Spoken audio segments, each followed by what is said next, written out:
So welcome to Rusty Designs, guys, and if you're watching this for Christmas Day, happy Christmas. Hope you guys are all having a good Christmas. Now, today's video is a how-to video on this really clean white Mark II GTD TDI. It's actually running an AFN 110. It's been, I think, remapped, and basically, I think it's made basically standard apart from that. And it's a really tidy car, as you can see. It's got like a rear spoiler, got some Recaros, got the top mount intercooler with all the little bits and pieces on it. So it's really a really nice, tidy car. Now the car's come in for one reason, and it's coming because there's oil in the coolant system.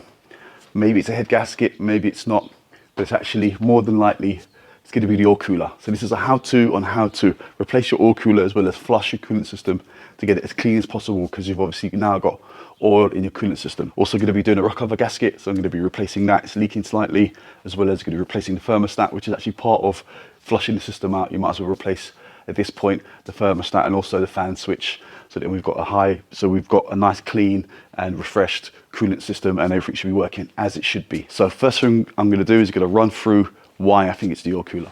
Open the expansion tank, and look at that. That's black oil, literally engine oil caked inside there. Luckily he hasn't run it up too long and it hasn't turned to cream.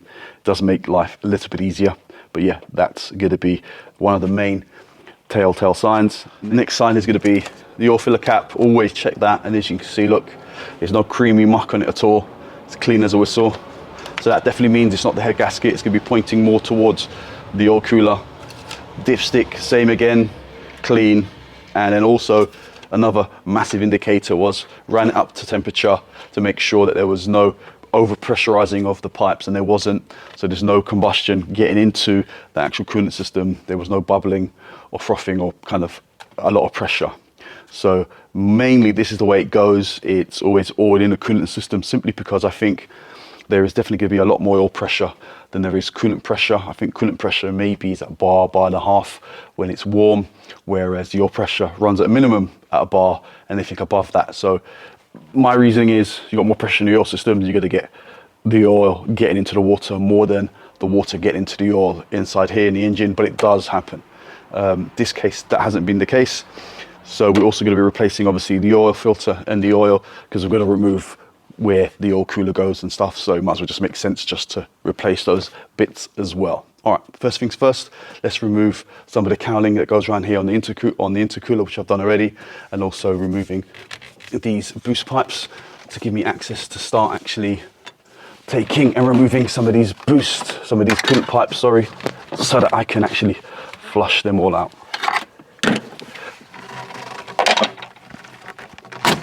Wow, that's tight.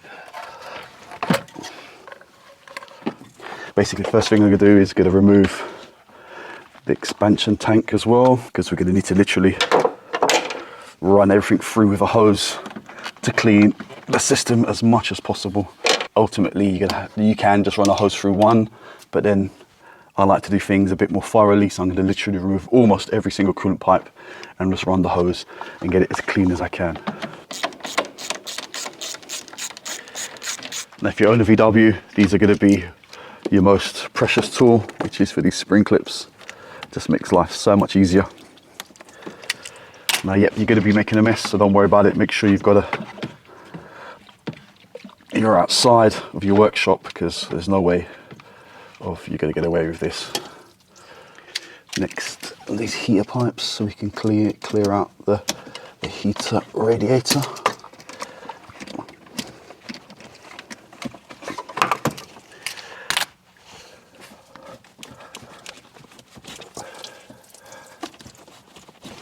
So now what we're going to do is get the hose and just run it through until the water comes out clear.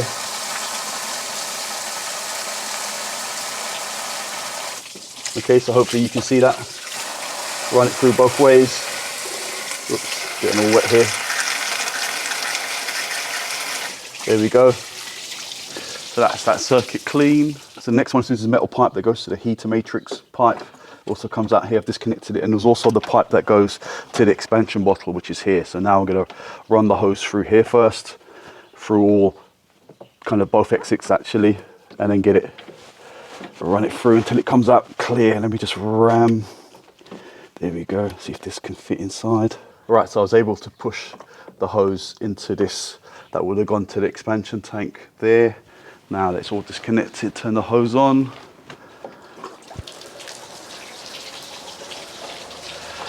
And it's coming out of there, clear, and it's coming out of, you're not going to see it off camera, just there, out of the middle pipe.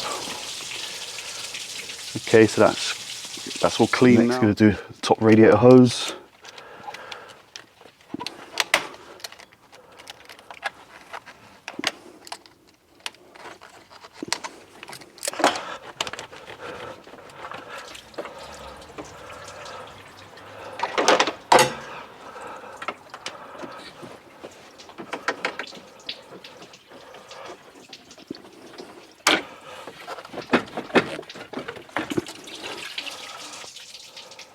So now the next hose I'm going to do is this one that goes to the heater matrix inside. Now this one goes to the side of the head and it will come out of here. So basically we're going to run this through and clean this out this way, and then as well as run it through the other way to get it clean until the water comes out clean on both sides. Again, this will fit in there comfortably. Actually might even put the clip on it as well, the spring clip, to help keep the hose in place. Turn on the hose, flush it through. Because it can look clear, but there's actually oil in that water. So now that we've flushed the heater system, it's time to actually put some of these pipes on.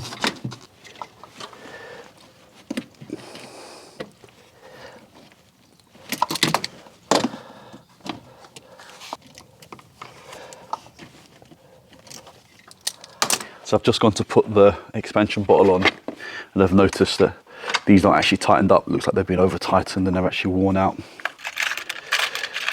those bits there. So I've actually got to put some speed clips down. So there we go. And that should now enable me to actually tighten them up properly, because they were loose before, and that's why they were loose. Right, so I've got the boost pipes done, those coolant hoses on for the heater, expansion bottle on with the overflow pipe. Now what I've done is down here, I've actually loosened off these oil coolant pipes there, and down the bottom there. So that's all ready to go. So now I'm just going to remove the oil filter and actually then remove the oil cooler. And then we've got to drop the power steering pump so that we can get to the thermostat housing. So I've dropped all these bolts. As you can see, 1, 2, 3, 4, 5, 6 bolts. The bracket and another bracket, and that's for the power steering. And the reason why, so we can drop power steering pump, get access to the thermostat housing right there. So there's 2 10s holding it on, which goes to the bottom radiator hose.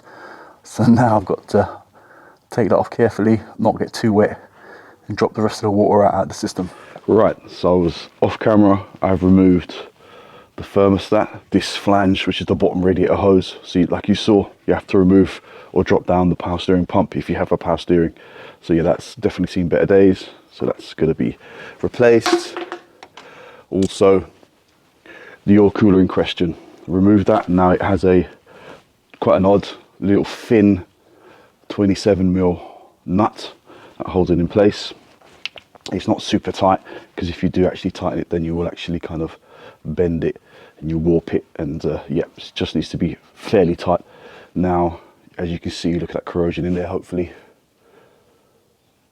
and you can see there's signs of oil in that one there. So definitely the oil cooler was at fault. So it just goes to show, because it looks like it's in really good condition on the outside, but obviously running no antifreeze has actually corroded the inside of it over time. So yep, so that's off to the bin. Fairpiece finest. It's a like for like. So it comes with a new gasket as well. So now it is quite important to get the angle right so you can fit the hoses on. So basically what I tend to do is I'll fit this on, put the nut on, not tight, finger tight. I can move it around, get the hoses on. Once the hoses are in position, I'm happy with it, then you tighten it up.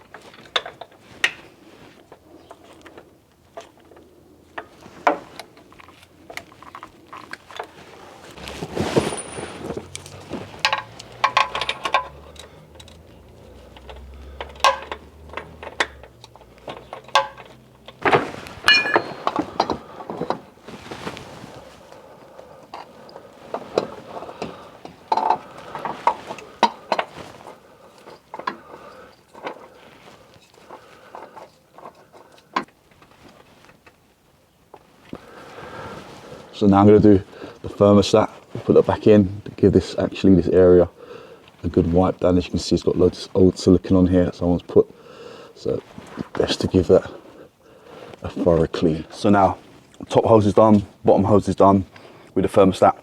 Something I didn't show you actually, I did run the hose through the radiator and also through the block without the thermostat, clean it all through until it run clear. It was quite dirty and rusty. Now the next thing I'm going to do is going to go into the car, because I've got this intercooler in the way here. I'm going to reach down, unplug it, and actually replace the fan switch as well, so it's all fresh and new and there's no issues with it. So yep, that's the next thing to do. And for this, just use some adjustable pliers, because I think it's like a 32 or a 27 as well, but to get a socket on there with this is almost impossible, so you're going to have to use a set of adjustable pliers is the best thing really.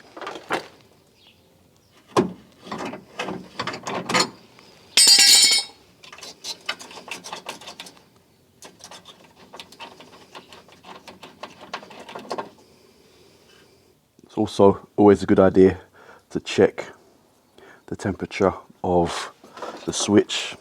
Now this one, got my glasses on, it says the lower speed comes on at 85, and the higher one is at 102.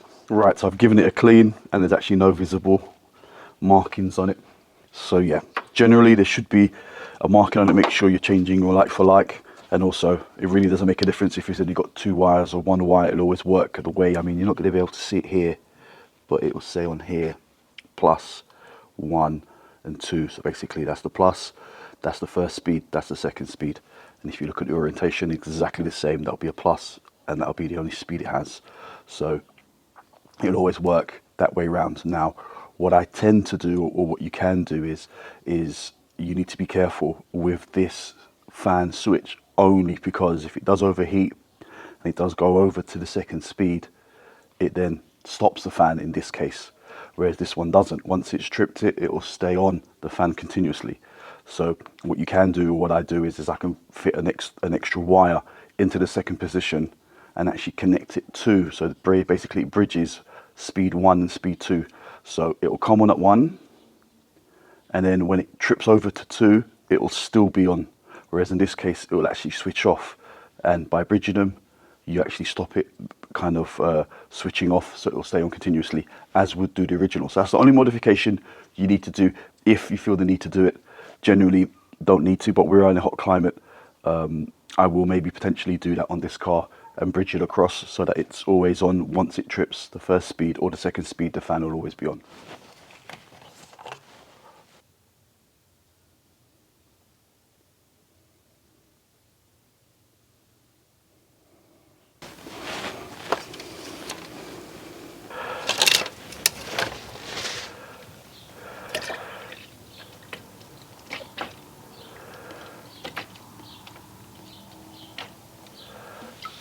Alright guys, so we're almost finished. As you can see, come to the end of the video. One thing I didn't show you guys was actually I used the radiator degreaser in the system. So what I did was actually put that into the system with just normal water in it, ran it up.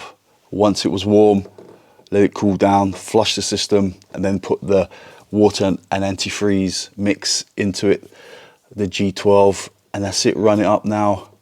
It's all fine. Fans cut in, topped up with water, all done. The only thing that's needed now is actually the oil breather. The PCD valve is actually broken, so I'm waiting on that to come in as on order. And that's it, and we're done, guys. So this is another how-to.